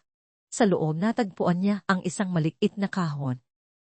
Nang buksan niya ito, ang kanyang dugo ay tila nanigas. Sa loob ay may 3 bagay. Una, isang maliit na bote na may lamang puting pulbos. May label ito, potassium cyanide. Pangalawa, ang sobre mula sa laboratorio. Pinuksan niya ito at nakita ang resulta ng DNA test na nagpapatunay na si Leo ay anak niya. At pangatlo, sa ilalim ng lahat, isang luma at makapal na letter bond na nag-journal. Ang talaarawan ng kanyang ina. Nanginginig ng mga kamay, binuksan ni Michael ang talaarawan. Ang bawat pahina ay isinulat sa perpektong sulat kamay ni Consuelo. Isang testamento sa kanyang malamig at nakakalkulang kalikasan. Pinasa ni Michael at sa bawat salita ang kanyang mundo ay gumuho. Nakasulat doon ang lahat, ang pagkadismaya ni Consuelo nang malaman niyang bulag ang kanyang apo. Ang kanyang paniniwala na ang isang batang may kapansanan ay sisira sa perpektong kinabukasan na binuo niya para kay Michael.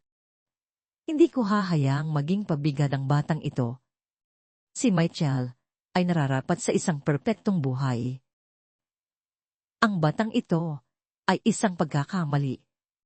Nakasulat doon ang kasunduan nila ng doktor na bayaran para ideklarang patay ang sanggol. Ang detalyadong kwento kung paano niya kinuha ang bagong silang na sanggol sa kalagitnaan ng gabi at itinapon ito sa isang basurahan, sa isang eskinita, sa tundo. Umiiyak siya. Ngunit, kailangan kong maging matatag. Ito ay para sa kanyang ikabubuti, para sa ikabubuti ng lahat. At sa huling mga pahina, ang kanyang takot. Nang bumalik si Leo, ang kanyang plano, ang pagbili ng lason, ang kanyang intensyon na patayin ng bata sa hapunan. Tatapusin ko na ang problemang ito. Mamayang gabi, mawawala na ang multo ng nakaraan. Magiging ligtas na muli ang lahat. Pumagsak si Nigel sa sahig, ang tala-arawan ay mahigpit na hawak sa kanyang dibdib. Ang kanyang iyak ay hindi na iyak ng pagluluksa, kundi isang sigaw ng matinding sakit, galit, at pagtataksil. Ang halimaw na pumatay sa kanyang ina ay ang kanyang ina mismo. At ang masakit pa, ang kanyang ina rin ang nagnakaw sa kanyang anak. Pumasok si Ricardo sa silid na alarma sa kanyang mga higbi. Michael, anong nangyari? Hindi siya makapagsalita. Itinuro lang niya ang mga bagay sa sahig, ang lason, ang resulta ng ang tala-arawan. Pinulot ni Ricardo ang mga ito. Pinasa niya. Ang kanyang mukha ay nagbago mula sa aalala, sa pagkalito, hanggang sa ganap na pagkabigla at panginilabot.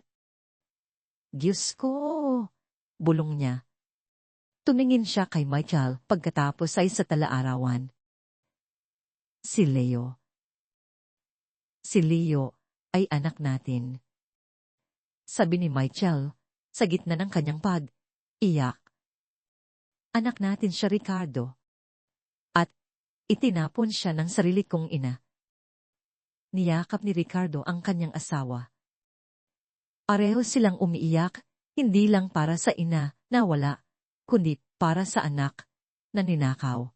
At sa katotohanang masakit pa, kaysa sa kamatayan. Ang kanilang pamilya ay hindi sinira ng isang estranghero. Sinira ito mula sa loob. Ang katotohanan ay isang bagyo na sumira sa pundasyon ng kanilang buhay. Ngunit sa gitna ng mga guho, isang bagay ang nanatiling buo, ang kanilang anak. At tagpuan ni na Ricardo at Michael si Leo sa hardin, nakaupo sa damuhang tahimik na nakikinig sa huni ng mga ibon. Ang eksena ay payapa, isang malaking kaibahan sa kaguluhang nagaganap sa kanilang mga puso. Dahan silang lumapit. Lumuhod si Michael. Sa harap ng bata, ang kanyang mukha ay basa pa rin ng luha. Inawakan niya ang mga kamay ni Leo. Ang paghawak ay hindi na tulad ng datin. Ngayon ay may kasama itong pananabik pangmumulila at isang pagmamahal na taong naipon at itinago ni Leo. Simula ni Michael, ang kanyang boses ay nanginginig. May kailangan kaming sabihin sa'yo. Yumakap si Ricardo mula sa likod nilang dalawa. Ang kanyang mga braso ay nagsilbing kanlungan para sa nabubuong pamilya. Ikaw. Huminga ng malalim si Michael. Ikaw ang anak namin. Ang mga salita ay binitawan sa hangin, simple, ngunit may bigat ng isang dekada. Si Leo ay hindi agad nakakibo. Ang konsepto ay napakalaki. Para sa isang batang ang tanging alam na pamilya ay ang mga estranghero sa kalye. Anak po, tanong niya, ang kanyang tinig ay halos pabulungong. Oo. Sabi ni Ricardo, ang luha ay dumadaloy na rin sa kanyang mga pisngi. Ikaw ang aming anak na matagal nawawala. At ngayon, natagpuan ka na namin. Niyakap nila si Leo ng mahigpit. Sa unang pagkakataon, naramdaman ni Leo ang yakap ng isang ina at isang ama. Isang yakap na puno ng init seguridad at isang koneksyon na hindi niya maipaliwanag, ngunit nararamdaman niya hanggang sa kaibuturan ng kanyang pagkatao. At sa wakas umiyak din siya, isang iyak na hindi dahil sa sakit o gutom, kundi dahil sa isang kaligayahang napakatindi. Isang kaligayahang naghugas sa lahat ng pait ng kanyang nakaraan. Walang naganap na marangyang libing para kay Consuelo. Isang simpleng seremonya lamang na dinaluhan ng iilang kamag, anak. Si Machel ay naroon hindi para magluksa, kundi para tudukan ng isang kabanata ng kanyang buhay. Habang ibinababa ang kabaong sa lupa, wala siyang naramdamang galit o lungkot. Aning isang malaking kahungkagan at ang desisyon na hindi na niya hahayaang anino ng kasinungalingan ang magdikta sa kanyang kinabukasan. Ang hustisya para kay Consuelo ay hindi nagmula sa batas ng tao, kundi sa batas ng tadhana. Siya ang nagtanim, at siya rin ang umani. Ang mga sumunod na linggo ay nakatuon sa isang bagay lamang ang paghilom ni Leo. Dumating ang araw ng kanyang operasyon, habang itinutulak siya sa operating room, hawak ni Ricardo at Machel ang kanyang mga kamay. Huwag kang matakot, anak. Nandito lang kami. Pagising mo, bulong ni Machel. Paglabas mo, isang bagong mundo ang naghihintay sao. Dagdag ni Ricardo. Ang operasyon ay tumagal ng ilang oras, bawat minuto ay isang pagsubok ang pananampalataya para sa mag-asawa. Nang sa wakas ay lumabas ang doktorang nangiti sa mukha nito ang nagsabi ng lahat. The surgery was a success. Pagkaripas ng ilang araw sa isang silid na puno ng sikat ng araw, dumating ang sandaling pinakahihintay. Maingat na inalis ng doktor ang mga benda sa mata ni Leo. Dahan niyang iminulat ang kanyang mga mata. Sa una ay malabo, isang pagsabog ng liwanag at mga hugis na hindi niya maintindihan. Kumurap siya ng ilang beses at unti-unti ang mga anino ay nagkaroon ng anyo. Ang mga mantsa ay naging kulay. Ang unang bagay na nakita niya ng malinaw ay ang dalawang mukha sa kanyang harapan. Isang mukha ng isang babae mamamay, may mga matang mamasa, masam, ngunit puno ng pagmamahal. Isang mukha ng isang lalaki, may mga ngiting nagpapahiwatig ng lakas at kagalakan. Ang kanyang ina, ang kanyang ama. Mama, Papa. Sabi niya, ang kanyang boses ay puno ng pagkamanga. Hinawakan niya ang kanilang mga mukha na parabang hindi siya makapaniwala na sila ay totoo. Ang gaganda ninyo. Ang sandaling iyon ay isang pagsilang hindi lang para sa paningin ni Leo, kundi para sa kanilang tatlo. Ang mga sugat ng nakaraan ay nagsimulang maghilom sa liwanag na iyon. Lumipas ang panahon. Ang mansyon na dating malamig at tahimik ay napuno ng buhay. Ang mga yapak ni Leo ay kumalingaw sa mga pasilyo kasama ng kanyang tawa. Nag-aral siyang magbasa at ang mga libro ang naging bago niyang mundo.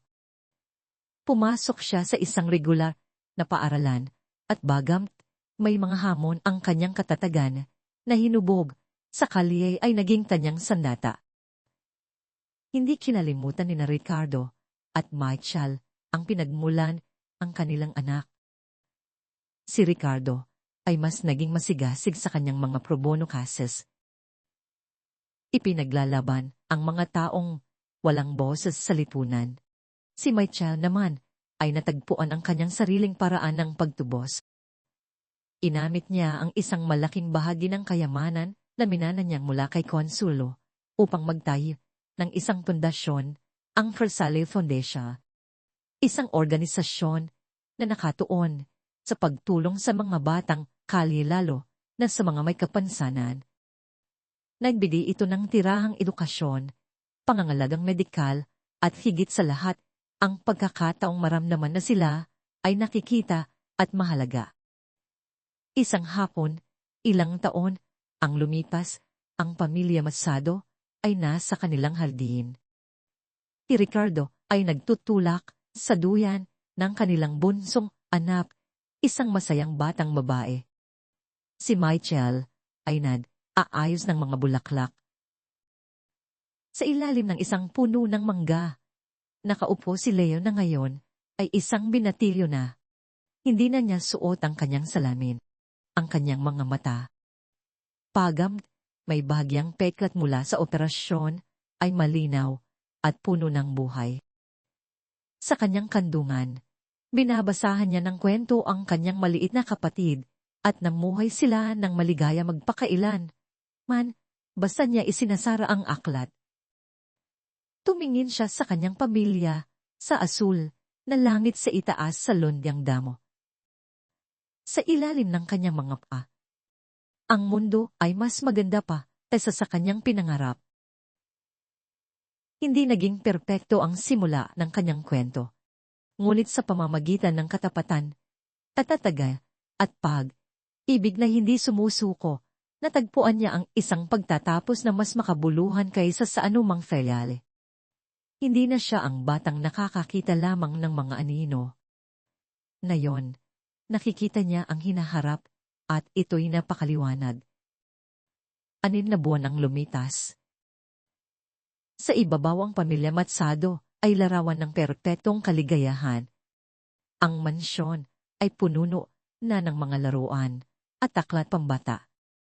Si Leo ay mabilis na natututo sa kanyang homeschool tutor at ang kanyang paningin, hindi perpekto ay sapat na upang makita niya ang ganda ng isang paro, at ang ngiti sa mukha ng kanyang mga magulang. Ngunit ang mga anino ng nakaraan ay mahahaba, at kung minsan gumagapang sila pabalik kapag hindi mo inaasahan. Nagsimula ito sa mga maliliit na bagay. Napansin ni Michael na gabi, bago matulog. Tinitiyak ni Lelo na may isang pilaso ng tinapay at isang bote ng tubig sa ilalim ng kanyang kama.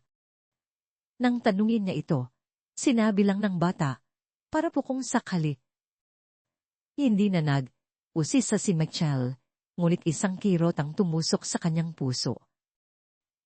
Ang kalye ay nagturo sa kanyang anak na, ang gutom ay laging nagbabantay sa sulok.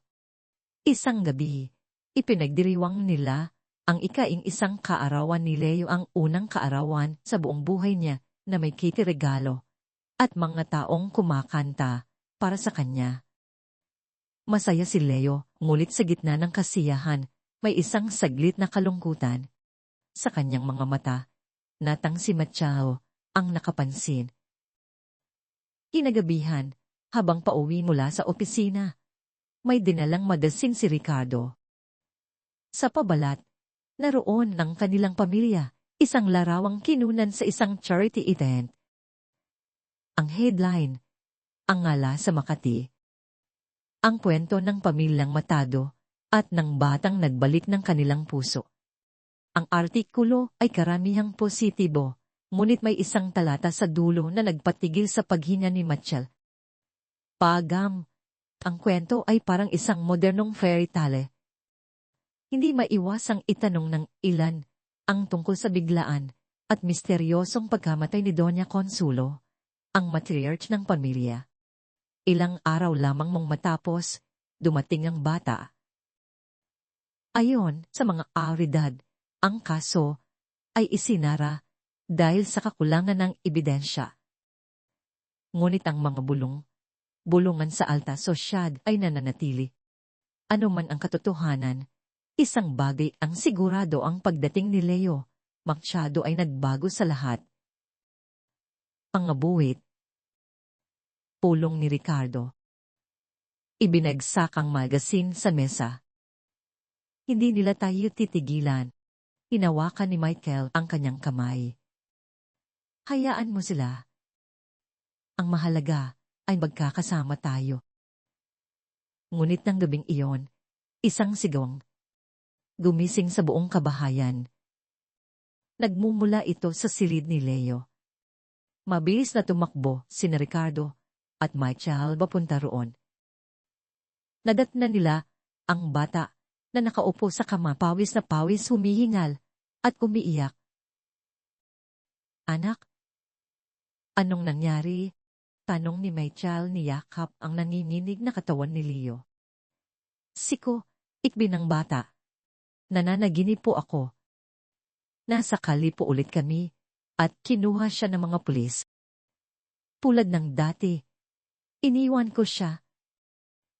Tumakbo ako. Yun ang unang pagkakataon na nagkwento si Leo tungkol sa kanyang mga kaibigan sa mga multo ng kanyang nakaraan. Ikinuwento niya si Kiko, ang kanyang matalik na kaibigan, na huli niyang nakitang kinakalagkad palayo dahil sa pagnanakaw ng isang lata ng sardinas. Ang takot at ang guilt na naramdaman niya sa pagtakbo at pag-iwan sa kaibigan ay isang sugat na hindi pa naghihilom. Magdamag na hindi natulog si Michael, binantayan niya ang kanyang anak. Kinakantahan ito ng mga oyeye na hindi niya naglawang kantahin noon. Naunawaan niya na ang paghilom ni Leo ay hindi lamang tungkol sa pagbibigay ng magandang buhay. Ito ay tungkol sa pagtulong sa kanya na harapin ang mga demonyo na iniwan ng masamang buhay.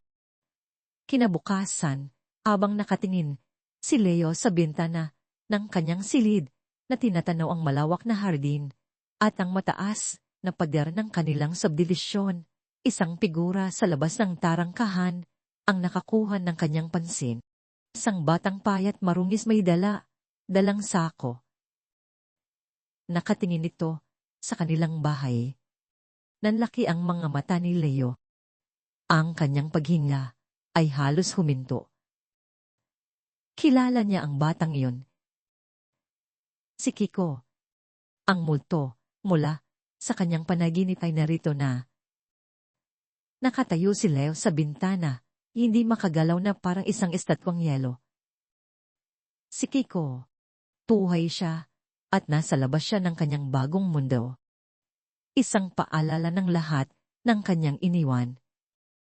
Ang dalawang mundo niya, ang marumi at malupit na kahapon at ang malinis at ligtas na ngayon ay magbabanggaan na sa sumunod na 2 araw. Palihim na sinisilip ni Leo si Kiko mula sa bintana. Nandoon lang ito sa labas ng subdivisyon, namumulot ng basura, naghihintay. Alam ni Leo na hinihintay siya nito. Isang hapon, hindi na niya natiis. Kumuha siya ng ilang libong piso mula sa terang ibinibigay sa kanya ng kanyang mga magulang. Nagsuksok ng ilang tinapay sa isang paper bag at maingat na lumabas ng bahay nang walang nakakapansin. Nagkita sila sa isang maliit na parke sa labas ng subdivision. Ang pagkakaiba nila ay isang malaking sampal sa katotohanan. Si Leo ay nakasuot ng malinis na polo shirt at sapatos. Si Kiko ay nakasuot pa rin ng mga basahan, ang kanyang mga paa ay maitim at kalyo. Akala ko, patay ka na, sabi ni Kiko. Ang kanyang boses ay may halong pagkamangha at kaunting pait. Sabi nila, inampon ka raw ng mga milyonaryo. Swerte mo, pre. Hindi ganon. Nauutal na sabi ni Leo. Sila pala ang tunay kong mga magulang. Tumawa si Kiko. Parang sa pelikula, o anong pakiramdam, maging mayaman. Malambot ba ang kama mo? Kumakain ka ba ng 3 beses sa isang araw? Walang masabi si Leo. Ang bawat tanong ay parang isang akusasyon. Inabot niya ang pera at pagkain para sa iyo. Kinuha ito ni Kiko nang walang pasasalamat. Salamat. Pero hindi ito ang kailangan ko, Leo. Ang kailangan ko ay makalabas sa impyernong to.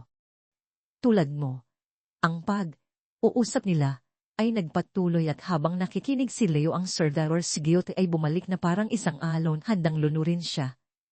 Akit siya ang pinalag habang ang kaibigan niya ay naiwan. Lingid sa kanilang kaalaman sina Chal na aalala sa pagtawala ni Leo ay sinundan siya. Mula sa malayo, sa loob ng kanyang kotse, pinanood niya ang buong eksena. Ang isang bahagi ng kanyang lumang pagkatao ay nagsimulang bumulong niluloko lang siya. Gagamitin lang siya ng batang yan. Ngunit mabilis niya itong iwinaksi. Ang nakikita niya ngayon ay hindi isang oportunista, kundi isang kaibigan. Nakikita niya ang kanyang anak, nahihirapan sa pagitan ng dalawang mundo. Kinabukasan, isang tawag ang natanggap ni Michelle. Isang kilalang mamamahayag, ang mismong nagsulat ng artikulo, ang humihiling ng isang eksklusibong panayan para linawin ang mga isu. Sabi ng babae sa telepono. Alam ni Michelle na ito na ang pagkakataon. Pumapayag ako. Sabi niya, pero sa isang kondisyon, isasama ko ang anak ko. Ang panaya na ginanap sa kanilang sala. Ang mamamahayag isang babaeng matalino at matalas ay hindi nagpaligoy-ligo. Matapos ang ilang pambungad na tanong, ibinato niya ang bomba. Ilis, matsasado diretsahan na po. May mga haka na ang pagkamatay ng inyong ina ay hindi bastang natural na pangyayari, at ito'y may kinalaman sa pagdating ni Leo. Ano po ang katotohanan? Huminga ng malalim si Michael. Hinawakan niya ng mahigpit ang kamay ni Leo na nakaupo sa tabi niya. Ito na ang sandali ng kanyang tunay na pagtubos. Hindi sa pamamagitan ng pera o pundasyon, kundi sa pamamagitan ng katotohanan. Ang katotohanan, simulan niya, ang kanyang boses ay kalmado at matatag, ay minsan ng pagmamahal, ay maaring maging isang nakalalasong bagay, ang aking ina. Sa kanyang kagustuhang bigyan ako, ang isang perpektong buhay na gumawa ng isang napakalaking pagkakamali na nagmula sa takot. Isang pagkakamali na naglayo sa akin, sa aking anak, sa loob ng 10 taon ng pagkamatay niya. Uminto. Si Nachel sandali pinipili ang kanyang mga salita nang may bigat ay isang trahedya na siya mismo ang lumikha. Ang lason na inilaan niya para sa iba ay siya rin ang nakain. Iyon ang masakit na katotohanan. Natigilan ang mamamahayag. Ang amin ay direkta matapang at hindi maikakarla. Walang pagtatakit, walang kasinungalingan. Aning ang bigat ng isang pamilyang sinira ng isang lihin. At si Leon, tanong ng mamamahayag. Mas mahina na ang boses ngayon. Paano niya hinaharap ang lahat ng ito? Sa puntong yun si Leo, na kanina pa, tahimik ang nagsalita. Mahirap po, sabi niya. Ang kanyang boses ay malinaw. Mahirap pong kalimutan ang dati mong buhay. May mga kaibigan po akong naiwan doon. Tumingin siya sa kamera na para pang kinakausap niya hindi lang ang mamamahayag, kundi ang buong mundo.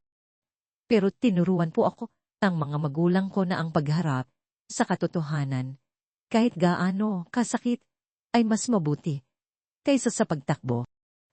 At ang pagtulong ay hindi lang po tungkol sa pagbibigay ng pera. Tungkol po ito sa pagbibigay ng pagkakataon. Ang kanyang mga salita na nagmula sa isang batang nakaranas ng parehong panig ng mundo ay may bigat na hindi martawan. Ang panayam ay isinahin, papapawid ng gabing iyon. Ito ay naging pambansang balita. Ang tsismis ay namatay at napalitan ng isang komplikadong kwento ng sakit, pagtubos at katatagan. Ang pamilya Matsado ay hindi na isang kalital. Sila ay naging simbolo ng isang pamilyang nasira, ngunit piniling bumangon mula sa mga abo. Kinabukasan, lumapit si Leo kay Machal. "Mama, gusto ko pong tulungan si Kiko." Ngumiti si Machal. Ito ang sagot na hinihintay niya. "Alam ko, anak, at may naisip na akong paraan." Sa tulong ng kanilang mga abogado at First Leo Foundation, sinimulan nilang maghanap ng solusyon para kay Kiko. Hindi nila siya binigyan ng pera.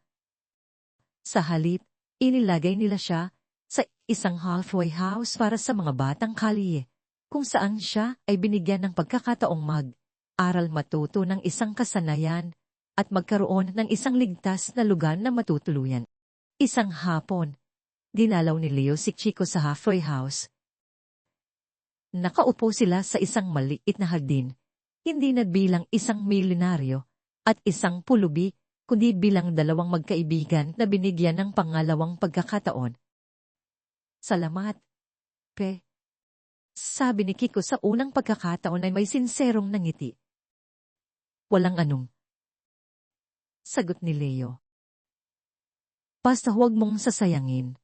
Habang naglalakad pa uwi, naramdaman ni Leo na ang huling anino ng nakaraan ay tuluyan ng naglaho. Ang kanyang serdalcore, guilt, ay napalitan ng isang layunin. Naunawaan niya na hindi niya mababago ang kanyang nakaraan, ngunit magagamit niya ang kanyang kasalukuyan para bigyan ng pag-asa ang iba. Gabing iyon, sa unang pagkakataon, walang tinapay at tubig sa ilalim ng kama ni Leo. Hindi na niya kailangan. Alam na niyang hindi na siya muling magugutom. Pagpasok ni Michael sa kanyang silid para mag-good night, nakita niya si Leo, na mahimbing na natutulog, ang kanyang mukha ay payapa. Sa tabi ng kanyang kama, may isang maliit na picture fan. Sa loob, isang bagong litrato siya at si Kiko magkakbay at nakangiti. Lumabas si Michael, ang silid, at sumalubong sa kanya si Ricardo sa pasilyo. Niyakap siya ng asawa. "Sa tingin mo?" tanong ni Ricardo. "Magiging maayos na ba ang lahat?" Tumingin si Michael sa nakasarang pinto ng silid ng kanilang anak. Ang bahay ay tahimik. Ang mga multo ay wala na. "Hindi," sagot ni Michael. Isang maliit na ngiti ang sumiyay sa kanyang mga labi. "Hindi lang magiging maayos. Sisimulan pa lang natin ang pinakamagandang bahagi. Ang paghilom ay hindi isang destinasyon. Ito ay isang paglalakbay. At para sa pamilya Machado, ang kanilang paglalakbay ay nagsisimula pa lamang."